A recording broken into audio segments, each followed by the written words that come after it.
जय जय रघुवीर समर्थ। मनाची शते ऐकता दोष जाती, मती मंदते साधना योग्य होती। चढे ज्ञान वैराग्य सामर्थ्य अंगी, म्हणे दास विश्वासता मुक्ती भोगी। जय जय रघुवीर समर्थ। श्रोता वक्ता श्रीराम समर्थ। जय जय रघुवीर समर्थ। श्रीराम आपल्या सर्वांच्या हृदयस्थ वसणाऱ्या आत्मारामास साष्टांग प्रणिपात करून मनोबोध एक अंतरयात्रा हा श्री समर्थ रामदास स्वामी विरचित मनाच्या श्लोकांचा जो आपण अभ्यास करत आहोत। सज्जनहो, आजच्या सत्रामध्ये आपण या मनाच्या श्लोकाचा अंतिम श्लोक अर्थात श्लोक क्रमांक 205 याचं चिंतन अभ्यासणार आहोत। आजच्या या निरूपण सत्राच्या पश्चात या मनाच्या श्लोकांची ही प्रदीर्घ चालणारी मालिका विराम पावत आहे। सज्जनो, आपण गेल्या काही श्लोकांमधून आत्मज्ञानाची स्थिती समजून घेतली आणि हे आत्मज्ञान प्राप्त करण्यासाठी एकच करायचंय, त्या सज्जनाला आपल्या हृदयामध्ये कोंडायचंय, त्या सद्गुरूला आपल्या जीवनाचा अविभाज्य घटक करायचंय। तो सांगेल त्याप्रमाणे आपण आपलं आचरण, आपली साधना ठेवायची आहे। आणि हे केलं असता काय प्राप्त होतं याचं वर्णन समर्थांनी गेल्या श्लोकामध्ये केलं की मना संग हा सर्व संगास सोडी, मना संग हा मोक्ष तात्काळ जोडी, मना संग हा साधका शीघ्र सोडी आणि मना संग हा द्वैत निशेष मोडी। हे आत्मज्ञानाचं अति दुर्मिळ, अति दुर्लभ असं पद सद्गुरूच्या कृपेने आपल्या जीवनामध्ये येतं सज्जनो। म्हणून सद्गुरूचं अनुगमन करावं, सद्गुरूच्या निरंतर छत्रछायेखाली आपण राहावं, शरणागत राहावं, हाच या सज्जन संगतीचा खरा मतितार्थ आहे। असो, 204 श्लोक आपण ऐकले। 2 ऑक्टोबरला मला आठवतं दसऱ्याच्या दिवशी या मनाच्या श्लोकाची मालिका सुरू झाली। खरं तर अत्यंत प्रदीर्घ चालणारी ही मालिका आहे। अच्छा, या धकाधकीच्या जीवनामध्ये 205 दिवस एखाद्या गोष्टीची उपासना करणं हे तसं फार अवघड आहे। त्यातून आम्ही इंजिनियर माणसं, गृहस्थ लोक, मागं अनेक कटकटी, त्यामुळं अशा या सगळ्या व्यापांमधून बऱ्याचदा मी संध्याकाळी यायचो, थकलेलो असायचो, तरी देखील समर्थ सेवा या रूपाने या प्रत्येक श्लोकाचं चिंतन यथाशक्ती यथामती करण्याचा प्रयत्न करत होतो। या 205 श्लोकांचं आपण सगळ्यांनी मनापासून चिंतन केलं, श्रवण केलं, या श्लोकांना अनुभवण्याचा प्रयत्न केला, याचं आपल्या हृदयाशी कनेक्ट केलं, जीवनामध्ये याचं प्रतिबिंब बघितलं। हेच खऱ्या अर्थाने मनाच्या श्लोकाचं श्रवण आहे। आणि समर्थ आज आम्हाला या श्रवणाची फलश्रुती काय ते समजावून सांगतात। काय प्राप्त केलं, हा एवढा प्रत्येक श्लोकाला 20-22 मिनिटाचा वेळ, 205 श्लोक म्हणजे जवळजवळ 5000 मिनिटं जी आपण या मनाच्या श्लोकाच्या श्रवणासाठी खर्च केली, याची फलश्रुती काय? आणि हे एकदा केवळ श्रवण करून भागणार आहे का? आपल्या श्रोत्यांपैकी एक अंजलीताई बावठणकर म्हणून आहेत, त्या प्रत्येक श्लोकाला अनेक वेळेला ऐकतात आणि प्रत्येक वेळेला त्या श्लोकाचा अर्थ त्यांना उमजेल त्या पद्धतीने मला त्या सांगतात, लिहितात, त्याचा अर्थ त्यांच्या अंतरंगामध्ये त्यांना वेगवेगळ्या पद्धतीचा आनंद देतो। मला असं वाटतं हे खरं श्रवण आहे की तो श्लोक पुन्हा पुन्हा ऐकावा, पुन्हा पुन्हा त्याचा अर्थ नव्याने आपल्याला प्रेरित होतो, पुन्हा पुन्हा नव्याने त्या अर्थाचा एक आपल्याला दिशा प्राप्त होते. समर्थ देखील आम्हाला हेच सांगतात की एकदाच ऐकून थांबू नका. मनाची शते ऐकता दोष जाते. इथं मनाची शते याचा अर्थ हे 205 श्लोक या अर्थाने समर्थ आम्हाला सांगतात. पण गुरुकृपेने मला त्याच्यात आणखीन एक वेगळा अर्थ अभिप्रेत होतो की मनाची शते ऐकता दोष जाती, म्हणजे ही मनाचे श्लोक एकदा नाही शतदा ऐका, अनेक वेळेला ऐका, पुन्हा पुन्हा ऐका आणि स्वतः त्याचं चिंतन करा. आम्ही तर केवळ तुम्हाला गाईडलाईन दिल्या चिंतनाच्या. आम्ही कुठं त्या श्लोकाचा पूर्ण अर्थ सांगू शकतोय? एकतर 20 मिनिटांमध्ये अर्थ सांगणं अवघड, आणि त्याही मध्ये त्या पूर्ण श्लोकाचा अर्थ सांगणं अवघड. कारण अर्थ हा कधीही अनुभूतीशिवाय आपण व्यक्त करू शकत नाही, जाणू शकत नाही. आणि ज्याला त्याचा अनुभव आला तो मना उन्मनी शब्द कुंठी तर आहे, तोगे तोची तो राम सर्वत्र पाय, या अवस्थेमध्ये असतो.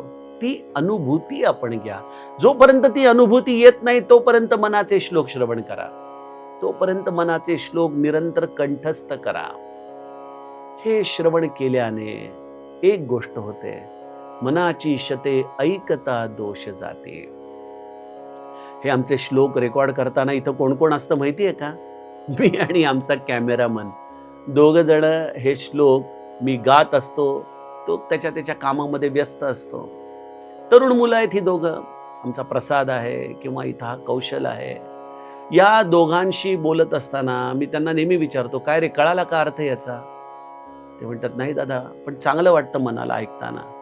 मी त्यांना एकच सांगत असतो की हे श्लोक तुम्ही ऐकून ठेवा.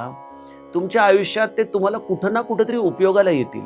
तेव्हा तुमच्या लक्षात येईल, हो दादानी या श्लोकाचा अर्थ काहीतरी सांगितला होता बरं आपल्याला. मनाची शते ऐकता दोष जाते. सज्जनो, आपल्या जीवनाला निर्दोष करणारं शास्त्र आहे मनाचे श्लोक. पुन्हा पुन्हा त्याचा हव्यास धरा, पुन्हा पुन्हा ते ऐका.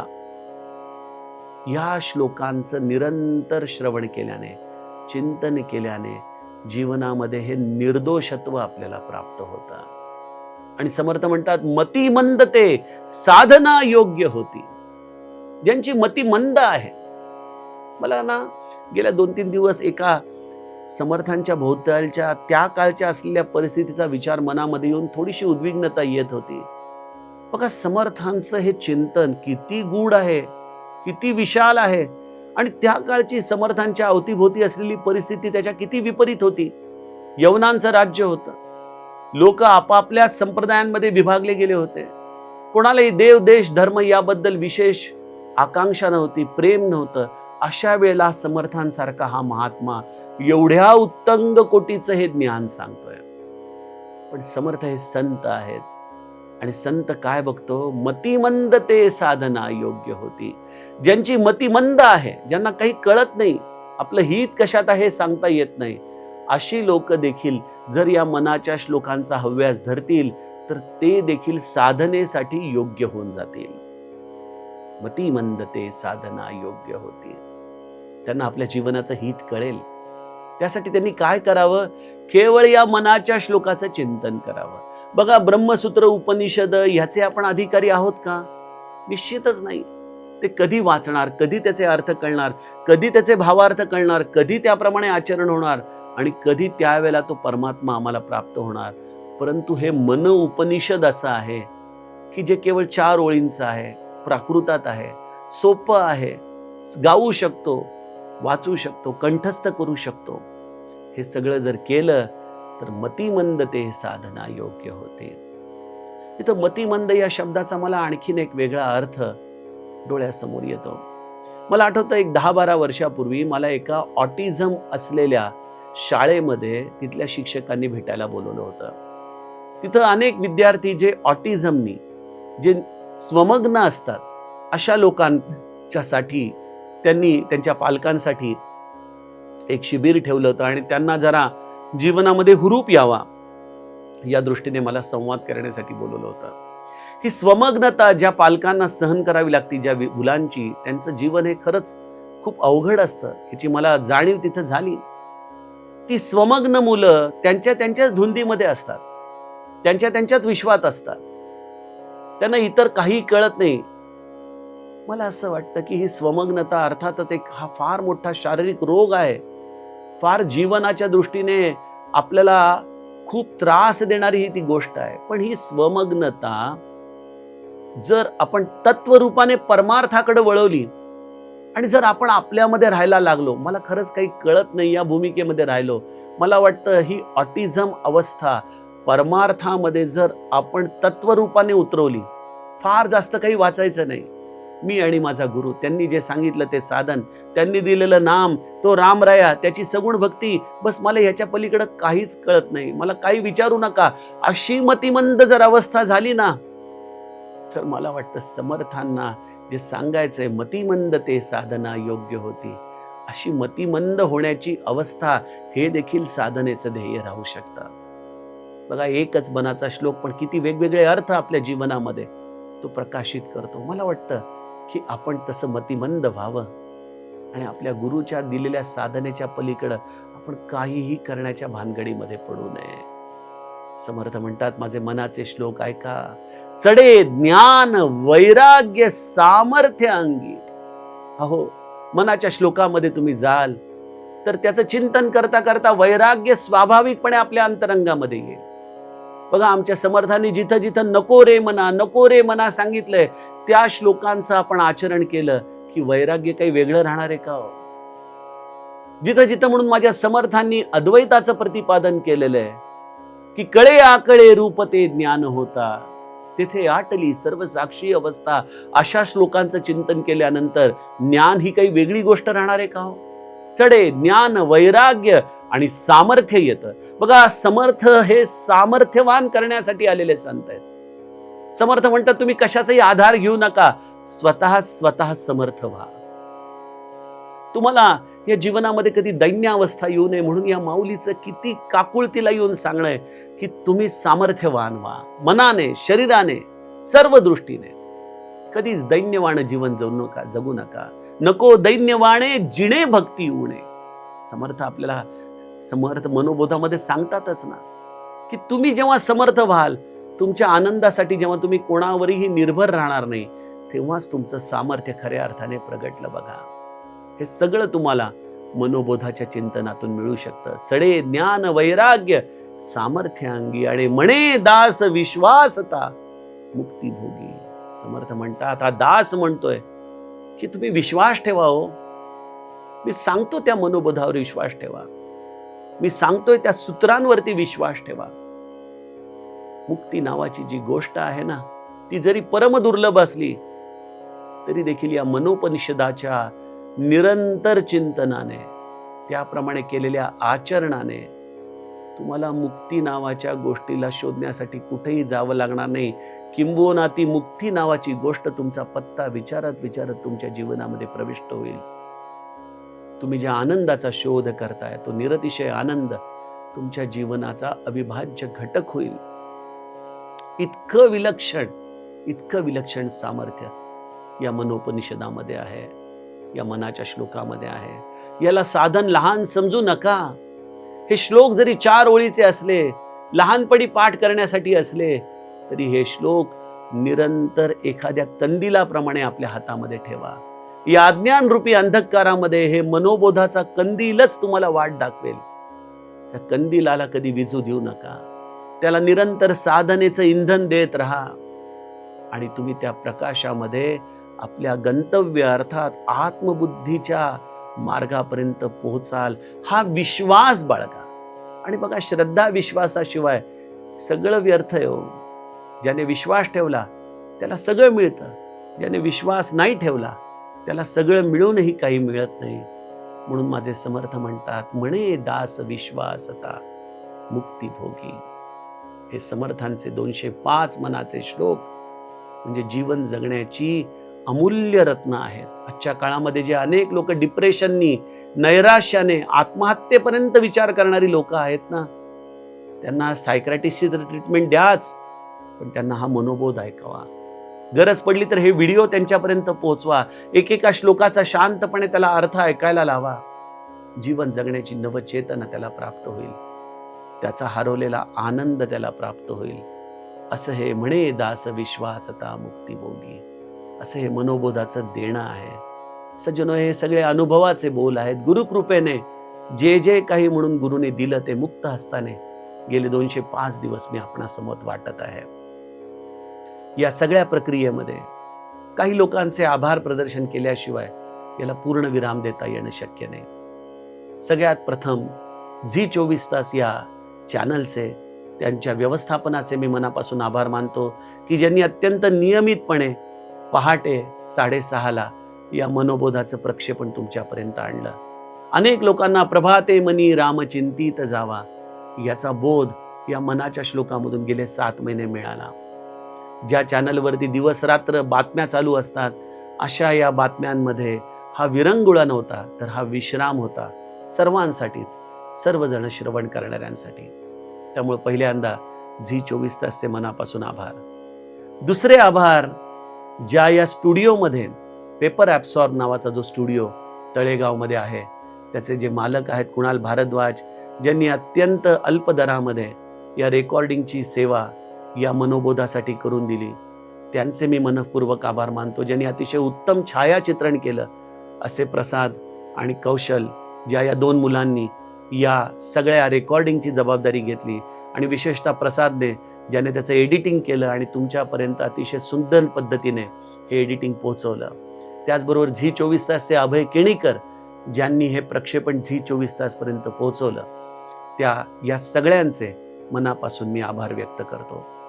आणि त्याचबरोबर माझी जी चैतन्य गोशाळा ट्रस्ट ही संस्था आहे, ज्यांनी या कार्यक्रमाचं प्रायोजकत्व घेतलं, प्रचंड पैसा त्यांनी या कार्यासाठी लोकांपर्यंत मनोबोध जावा या दृष्टीने उभा केला, आणि त्याद्वारे तुमच्यापर्यंत हे मनोबोधाचं अमृत आणलं.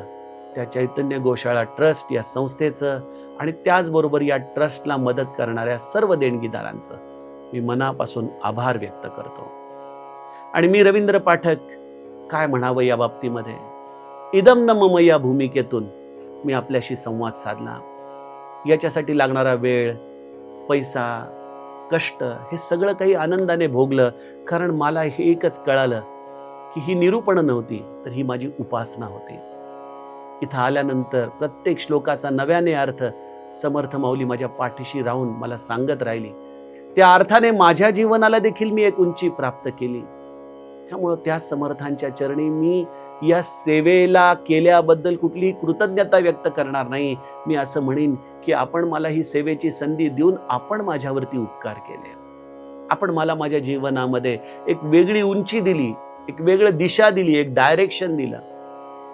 आणि या सगळ्यातून माझ्या जीवनामध्ये या समाधानाची वृद्धी केली. त्यामुळे समर्थ चरणी अत्यंत मनोभावे वंदन करतो. माझे सद्गुरू श्री ब्रह्मचैतन्य महाराजांची ही अपार कृपा आहे की ज्यांनी मला एक निमित्त होऊन या मनोबोधाचा प्रवक्ता केला. आणि सगळ्यात शेवटी आपण सर्व श्रोते, तुम्ही श्रोते जगदीश मूर्ती, तुम्ही सगळ्यांनी मनापासून हा मनोबोध ऐकला. यातून तुम्हाला आनंद तर प्राप्त झालाच, परंतु मी आपणास एकच विनंती करीन की या मनोबोधाचा हव्यास निरंतर ठेवा, निरंतर याची साथ घ्या. आजच्या या चालू असलेल्या अशांततेच्या काळामध्ये एकच मनाचा विश्राम आहे, ती म्हणजे रामभक्ती. आणि या रामभक्तीला वृद्धिंगत करणारे हे मनाचे श्लोक. तुम्ही श्रोते जगदीश मूर्ती, तुमच्यासमोर मी काय सांगणार? माझी व्युत्पत्ती तरी काय आहे, माझी विद्वत्ता तरी काय आहे? पण तरी देखील मी ते धारिष्ट केलं. केवळ माझ्या सद्गुरू ब्रह्मचैतन्य महाराजांना अत्यंत प्रिय असलेले हे मनाचे श्लोक मी आपल्याला पुन्हा पुन्हा सांगितले. यातून एक जरी व्यक्ती नामाला लागली तरी मला वाटतं की या सर्व झालेल्या कष्टांचं चीज होईल. आपण हे मनोबोध अत्यंत मनापासून ऐकले. कधी कधी ऐकताना कदाचित जर कुठल्या माझ्या शब्दांनी आपलं मन दुखावलं असेल, कुठं माझी सांगण्यामध्ये चूक झाली असेल, आणि ती निश्चित झाली असणारच, कुठं माझे संदर्भ चुकले असतील, तर महादेवाच्या चरणी नमः पार्वती पते हर हर महादेव असा गजर करत झालेल्या सर्व अपराधांमध्ये, माझ्या झालेल्या चुकींच्यासाठी महादेवाने मला क्षमा करावी. आपण सर्व श्रोत्यांनी अत्यंत उदारतेने हे सर्व श्लोक ऐकले तेव्हा आपल्या चरणी नतमस्तक होतो. सर्वांचे पुनश्च एकदा आभार करतो.